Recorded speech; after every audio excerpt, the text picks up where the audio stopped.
Hello, everyone. Another solo venture of the Benchwarmers. I'm Daniel Brown, and it is Memorial Day here in the Arklatex. This recording on a Monday. This is airing on a Wednesday, but we have a very special guest here in the Arklatex, a state champion 5 times over here with North DeSoto softball. North DeSoto softball head coach Tim Whitman. 5 state titles at North DeSoto, but 10 overall as a head coach in the state of Louisiana. Coach Whitman, first off, thank you for joining me on the Benchwarmers to talk about this most recent state title and everything else that kind of led you to this point in Stonewall. First off, what is it like being a state champion once again at North DeSoto? That feeling never gets old. It's a exciting feeling. It's exciting for the players that work so hard all year, and then the community as a whole. They get behind us here at North DeSoto, so it's sort of a community effort. But the players, just the smile on their faces, the happiness, that they finished the year on top is probably what I get the most joy out of.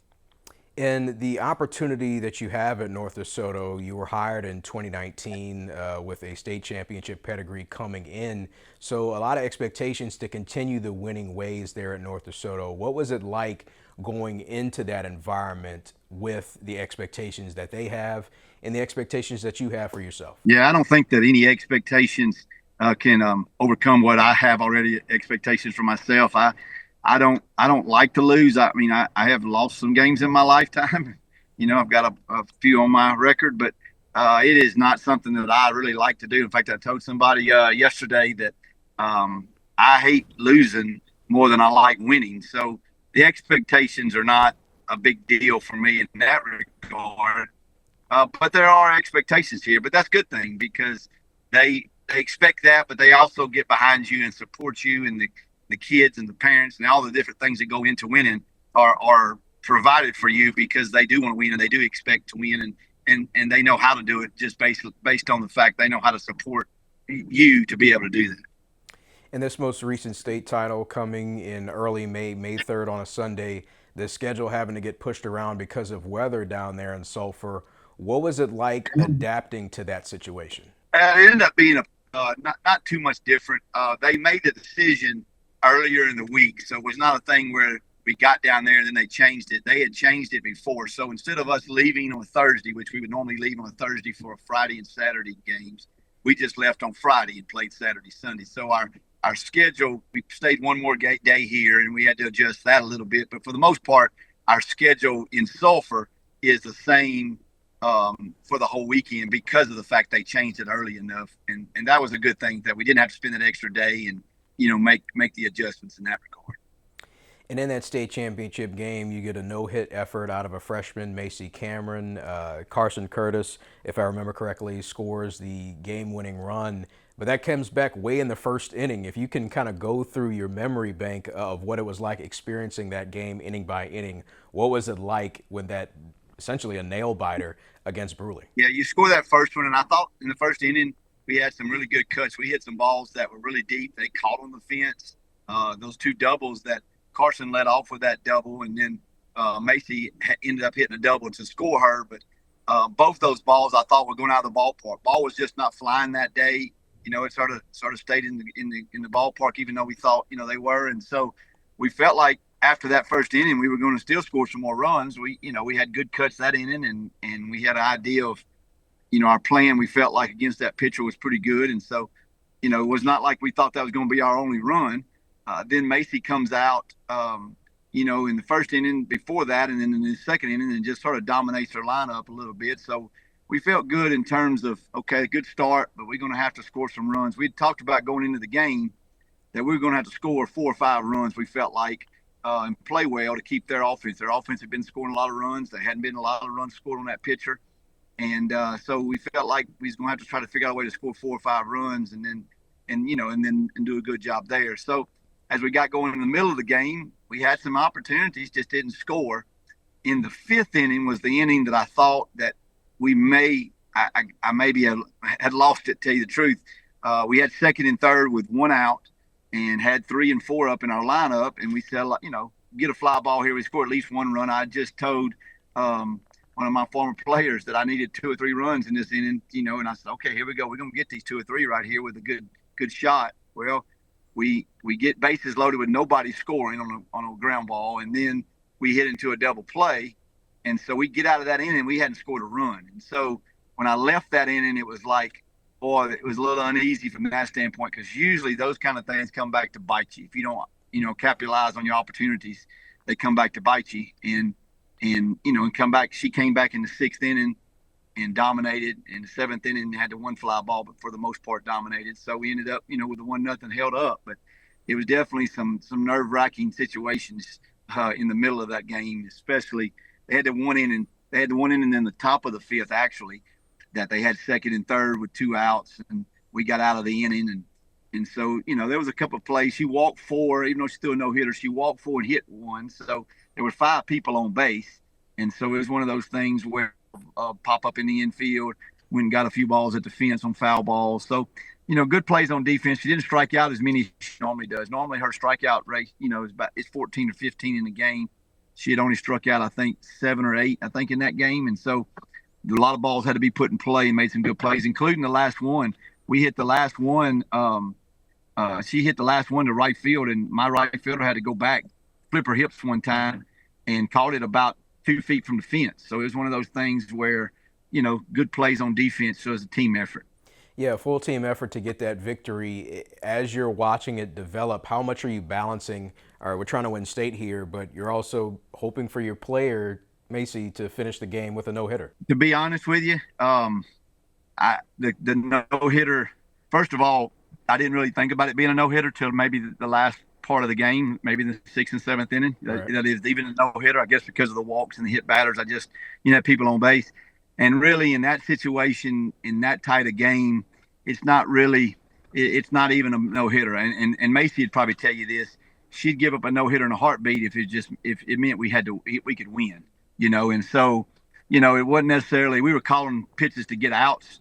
Every pitch I called was a pitch trying to get somebody out. It didn't matter if it was a ground ball, strikeout, whatever. So that the no-hitter didn't really come into play. It was good to see, and happy for her after the fact. But during the game, it's just a matter of, can we throw an out, ground ball, and keep the ball in the ballpark? The main thing was, with that tight of score, 1 home run with somebody on base after a walk is a 2-1 ball game. So it was mainly trying to keep the ball in the ballpark, making sure that they didn't have any crooked numbers and we'd have a chance, that 1-0 may hold up. So when you get this celebration, you finally get the final out and you can have that release of joy. What is it like seeing your players in that moment, the work that goes unseen to pay off with some hardware and sulfur? If anybody knows me, I'm fairly emotional in those situations because of the fact of, not necessarily for me, but because of just the amount of effort that those kids put into a game. I know how much that means to them and what they do. And so for them to have the joy, and I see the smiles, I see the dog piles, and they're smiling. We've got some pictures of Carson Curtis, who was my only senior starter, on the bottom of the dog pile, and she's just waiting for him to come to her because she's in the outfield, and she's just got the biggest smile. And Carson's not a outwardly emotional person. You don't see that out of her very often. So to see that out of her is a joy that you just can't describe. That, it's like, even though these are not my kids per se, when you've been with them as much as we have, I was telling them at the athletic banquet Wednesday night, is we see these kids during the year more than they see them, more than their parents see them. So they become our kids in a matter-of-fact way. And so for them to be able to do that and to, have the emotions, it's just, it's a great thing for me. I get more out of that than I do for ever thinking about me winning the state championship.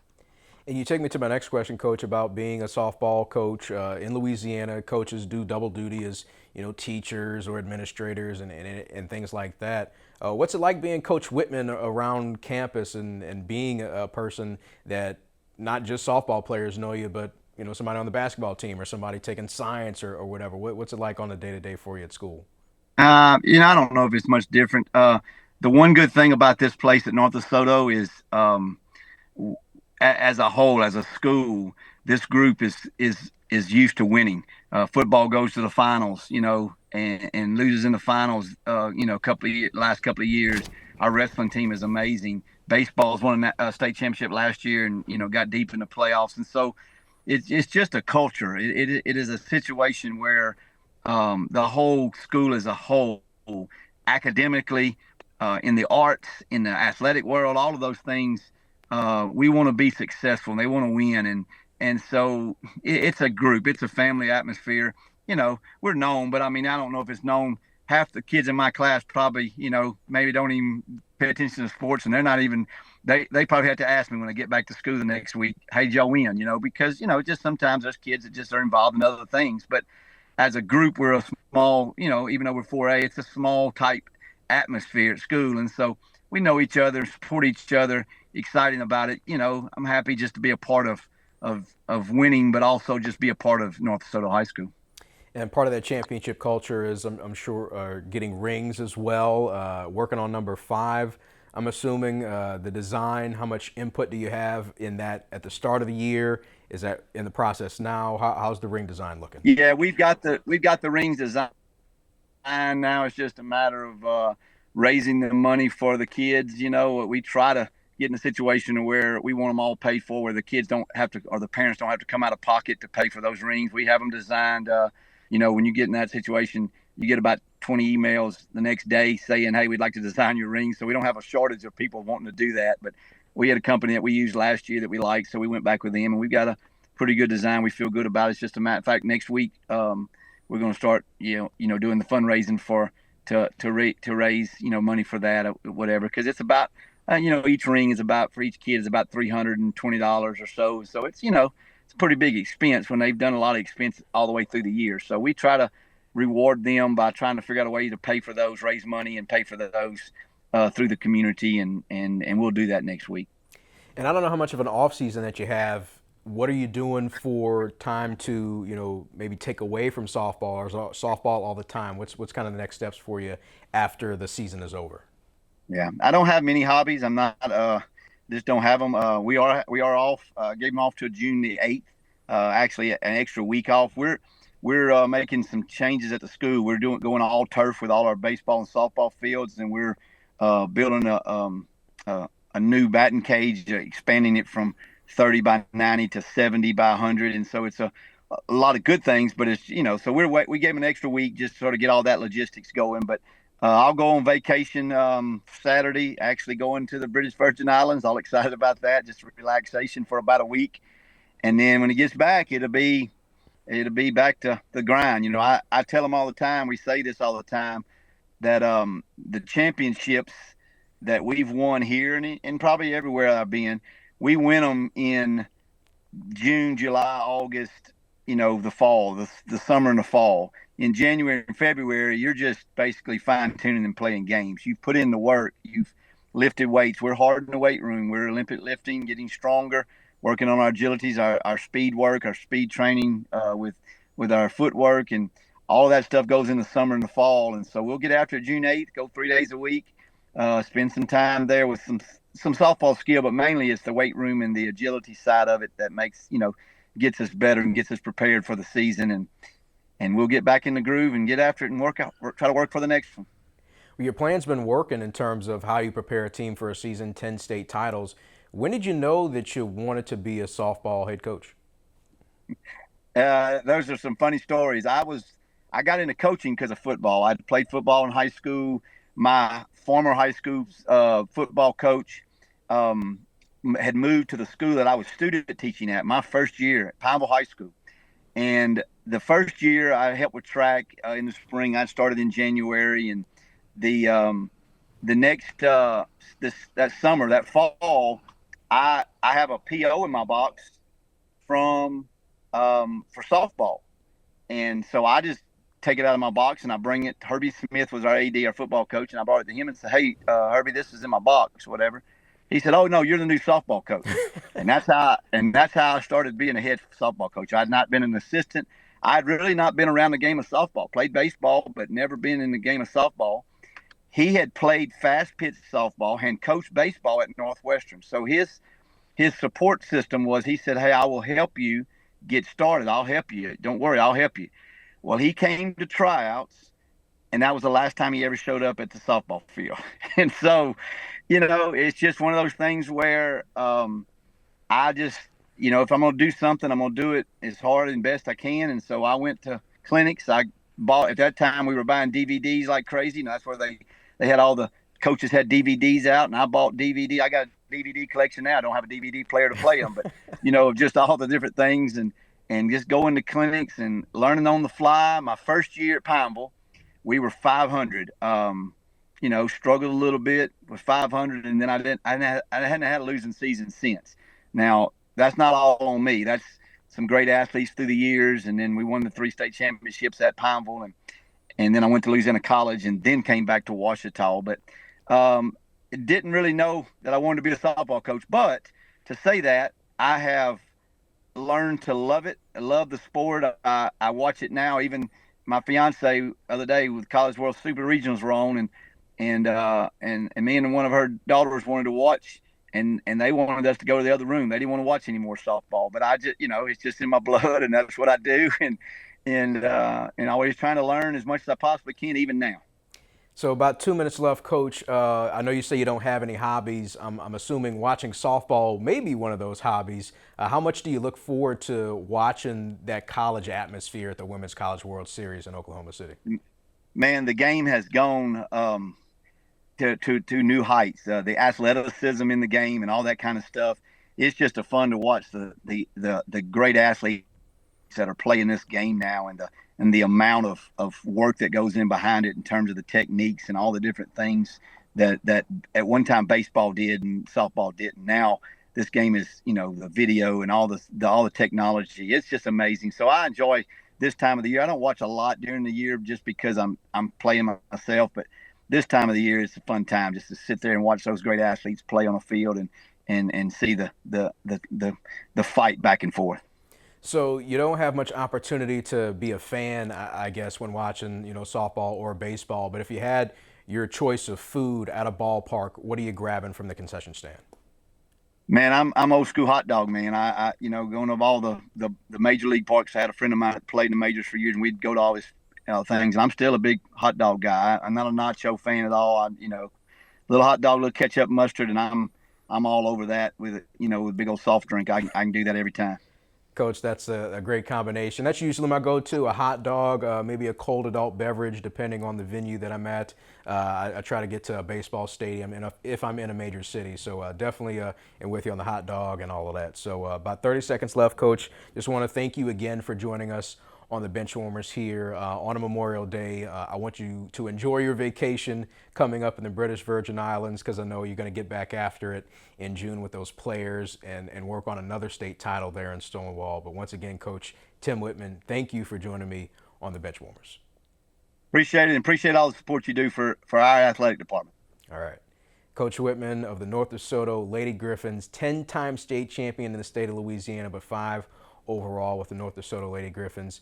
Viewers, thank you for watching. I know we had some slight technical difficulties, but it is what it is. It's awesome either way to have you watching and listening to the Benchwarmers. I'm Daniel Brown, once again for KTBS 3 Sports. We'll see you on the next edition of the Benchwarmers.